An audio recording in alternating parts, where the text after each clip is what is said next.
বাংলাদেশের ধর্ম উপদেষ্টা আফম খালিদ হাসান সাহেবের একটা বক্তব্য আমার খুব কষ্ট লেগেছে, অসুন্দর লেগেছে। তিনি বলছেন হালুয়া রুটি সহবরাতে কোরআন হাদিসে কোথায়ও নাই। হালুয়া রুটি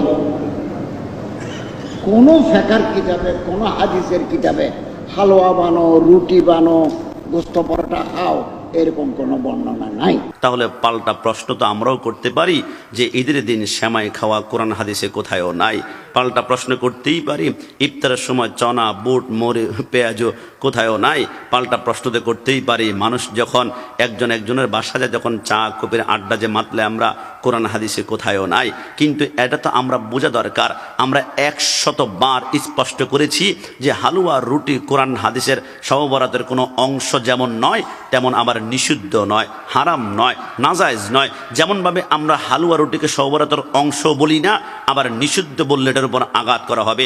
আমরা বারবার বলেছি হালুয়া রুটি খাওয়া এটা হচ্ছে কালচার, এটা ইতিহাস, এটা ঐতিহ্য, এটা আমাদের সুন্দর একটা জীবন পরিচালনার ক্ষেত্রে রসুলের হাদিস মুবারকের উপর আমল। কারণ বেশি বেশি মিষ্টি খাওয়া রাসূলের সুন্নাত। একটু জাবান খুলে বলে সুবহানাল্লাহ। আর রাসূল সরকারের মদিনায় হালুয়া খেয়েছেন, এটার ভিতরে যে কোনো গ্যাপ নাই। ট্রাই টু আন্ডারস্ট্যান্ড, একটু বোঝার চেষ্টা করতে হবে। ধর্ম উপদেষ্টাকে বলি, রিকোয়েস্ট আপনাদের কাছে, আসাফুল কুতুব বাদা কিতাবিল্লাহি তাআলা as-সহিহুল বুখারী, বুখারী শরীফের 5614 নম্বর হাদিসের মধ্যে স্পষ্ট এসেছে ওয়ান আয়েশা রাদিয়াল্লাহু তাআলা আনহা, মা আয়েশা সিদ্দিকা রাদিয়াল্লাহু তাআলা আনহা থেকে বর্ণিত, ক্বালাত কানা নবী সাল্লাল্লাহু আলাইহি ওয়াসাল্লাম ইউযিবুহুল হালওয়া ওয়াল আসালু, রাসূলের সর্বাধিক পছন্দনীয় দুইটি খাবারের মধ্যে 1 নম্বর হচ্ছে হালুয়া আর 2 নম্বর হচ্ছে মধু। একটু জাবান খুলে বলে সুবহানাল্লাহ।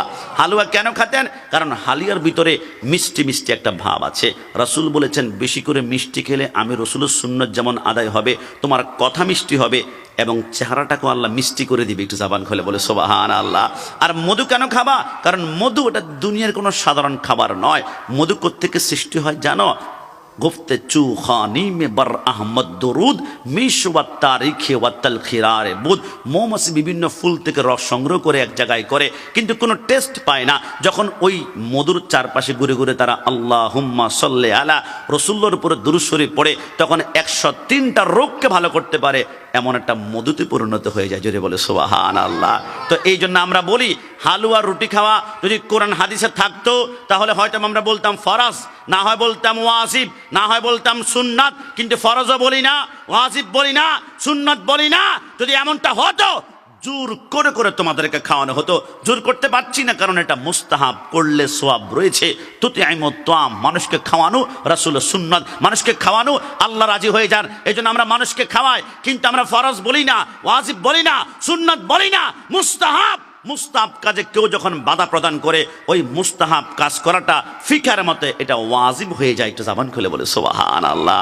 এই জন্য মুস্তাহাব কাজ আমরা কাউকে কোনোদিন কি বলেছি আমরা জীবনে হালুয়া রুটি না করলে গুনাহগার হবে, আল্লাহর দরবারে আসামি হবে, এমন কথা আমরা কোনোদিন বলি নাই।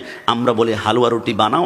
অনেক গরিব মানুষ রোজা রাখে, এরা ইফতার করার জন্য ইফতারের সামগ্রী পায় না, এদেরকে হালুয়া দাও, রুটি দাও, এরা খাবে, আল্লাহর দরবারে হাত বাড়াবে, আল্লাহ তোমাদের রিজিকের মধ্যে কোটি গুণ বরকত দান করবে। একটু জাবান খুলে বলে সুবহানাল্লাহ। তবে বাংলাদেশে একটা গোষ্ঠী আছে, একটা সম্প্রদায় আছে, এরা চোখ বন্ধ করে জন্মের পরে নাজায়েজ নাজায়েজ নাজায়েজ, তারপরে জায়েজ খোঁজার জন্য কি করবে? এরা মোবাইল হাতের মধ্যে নিবে। দেখি শায়েখে ইউটিউবে কি বলেছে, শায়েখের মোবাইল, শায়েখে বলে নাজায়েজ নাজায়েজ নাজায়েজ। আমরা আহলে সুন্নাত ওয়াল জামাতের পক্ষ থেকে নাজায়েজের যখন প্রেক্ষিতে আমরা জায়েজের কোরআন সুন্নাহর দলিল দেওয়া শুরু করি, তখন আস্তে আস্তে এরা বলে না আমরা স্বীকার করে নিয়েছি।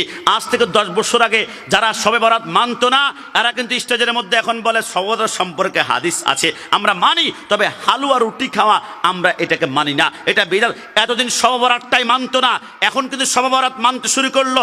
এখন হালুয়া রুটির বিরোধী, কদিন পরে হালুয়া রুটিও তারা মানবে। কারণ সুন্নিরা যা বলে দুনিয়ার কোনো ক্ষমতার লোভে বলে না। সুন্নিরা সারা জীবন বলেছে নবী জিন্দা, এরা মানতে চায় না। কিন্তু এখন বলে নবী জিন্দা, আমরা স্বীকার করেছি। সারা জীবন বলেছে নবী মাটির তৈরি আমার মতো, এখন কিন্তু তারা মানছে নবী নূরের তৈরি। আমরা সারা জীবন বলেছি নবীর আব্বা আম্মা জান্নাতি, এরা বলেছে জাহান্নামী, কিন্তু এখন তারা বলছে জান্নাতি।